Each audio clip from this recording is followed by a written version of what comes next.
Hello, everybody, and welcome back to the False Prophets podcast. I'm glad to be here, man. It's been a while. I know it's been a while. So many things have happened, right? So many things have happened.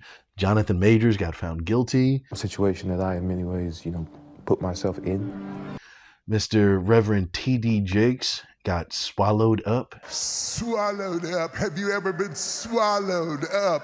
How is everybody else out there doing, I know I'm just shouting into the ether. You can't answer me back, but I want to know. I want to feel those vibes. So much has gone on, Me and Mr. Manny Perez are still on good terms, but he had to leave the pod. He had to leave the pod. I mean, obviously, you guys know what's happening in Gaza right now and the whole Israel-Palestine thing. And I said, obviously it's tough for anyone who is Israeli or anyone who is Palestinian on either side. But the one thing we can agree on is a ceasefire for both sides. And he vehemently disagreed. And he said, and I quote, he said, I support neither Israel or Palestine because I hate both my landlord and my local bodega owner. And I get that. I do understand it. I feel like for people who hate both their landlord and the guy at the bodega, this is actually the best time you could ever be having, right? You can be 2 weeks late on rent. He's preoccupied.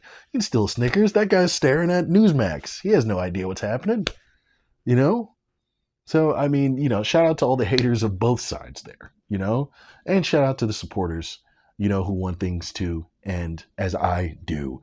Because I do. YouTube, please remember that. I want both sides to find peace and find love. This is a hell of a way to start a podcast. Am I right? This is a hell of a way to start a podcast. There's quite a few things I wanted to talk about, and now that Manny is gone and I am now a enemy of the Latino community, I figured that it would behoove me to talk about the recent migrant crisis happening right here in good old New York City. I mean, there's a lot of things going on.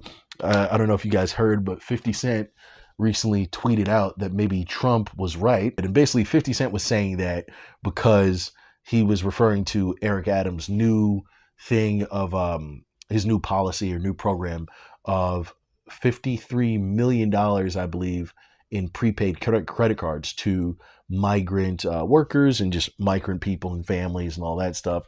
And 50 Cent was quite angry about it. He's pretty salty about that. And you know what? It's messed up, but I gotta say, I do love 50 Cent because 50 Cent is one of those few people who has smoke for everybody. You know what I mean? Like usually, especially when it comes to rappers, they only have smoke for other rappers, but 50 Cent is an equal opportunity hater. And that's rare to see. That is very rare to see in this day and age. He got smoke for Madonna. He got smoke for migrants. He has smoke for any black person who he's ever had a mildly negative interaction with.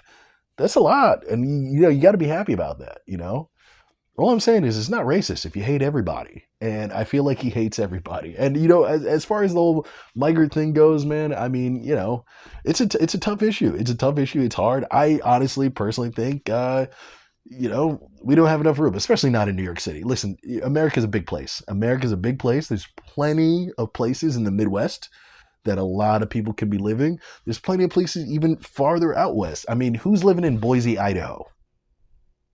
Have you ever thought about that?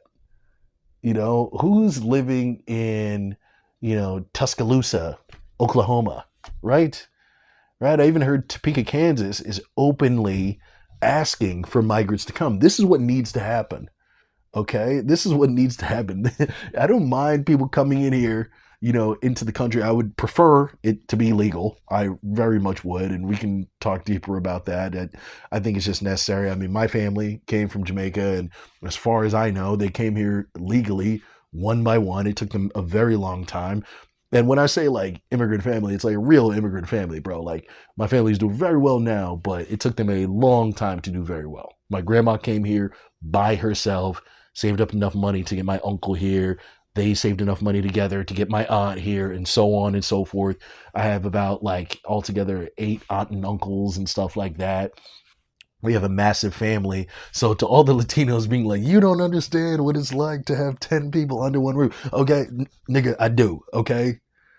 I grew up one of the few black families in a white suburban fucking town, and my grandma was the one who was the maid for all these fucking white people for years. I understand exactly what you're talking about. I'm the one who had a single mom and lived in my grandma's house and shit. You know what I mean? All that immigrant shit where it's just like if you live at, oh my God, if you have a grandma, if you have an immigrant family and you live at the grandma's house, it's hell. It's hell. I'm telling you, that's Ellis Island right there. Because everybody's coming in, asking for food, trying to hang out, slightly asking your mom or your grandma for money. You know what I mean? Talking to you, trying to out you as being high and shit. I remember Uncle Bobby, which is fucked up because you smoked mad weed. You know, I still remember that shit. So I know how this shit goes, man. I know how this shit goes. But I feel like, you know, it's unfair, man. I mean, I'm a profound socialist. I'm into socialism and everything, and redistribution of wealth and all that. And I think everybody should have universal health care, have a place to sleep, have food in their belly. But that is to legal residents. Okay, when you have illegal people who aren't contributing to the machine of what the country is, it can really hurt things. And I know there's going to be people who be like, they are contributing to what the country is, not through taxes though.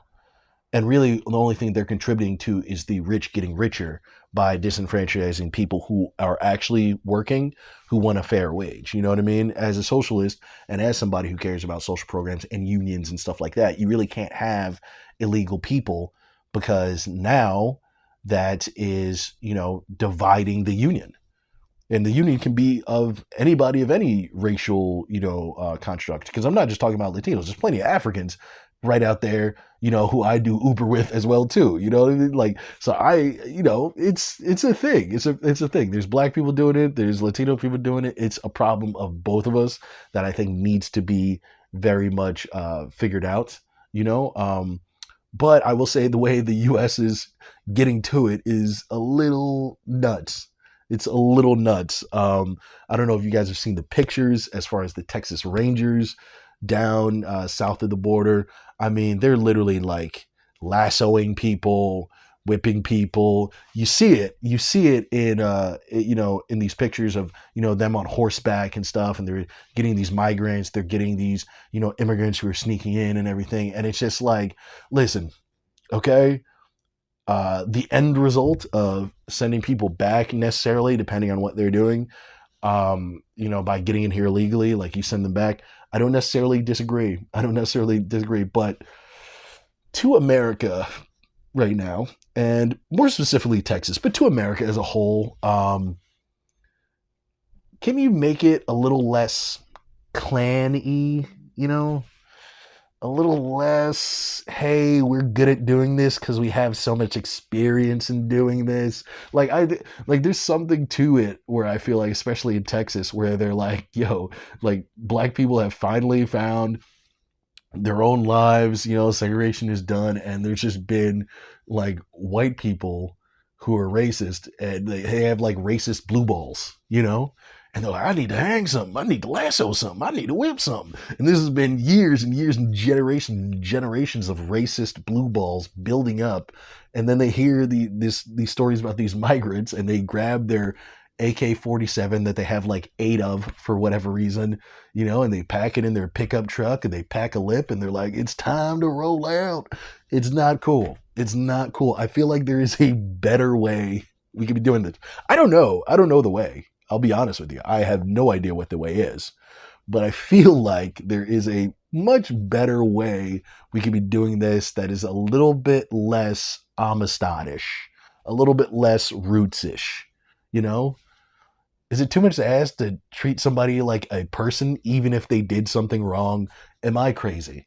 But it's messed up, man. It's messed up, but there's other people that advocate for the whole immigration thing, which I'm not totally against either. You know what I mean? I understand people want a new life. And also, too, if we didn't have immigrants here in New York City, then who would we have to do donuts on their moped outside of the Shake Shack in Times Square? I mean, that would be clearly a large missing demographic, and I get it. So, more power to everybody else. I just hope people are safe out there. I hope America has enough resources to feed all these people, to help all these people. And I hope that eventually they can start some program where these people can be legal, because they are severely impairing a lot of things in this country. And I don't think you're necessarily going to see it now, but in the next 20 to 50 years, I think we are really going to have a major problem. And it's not just going to be a problem of culture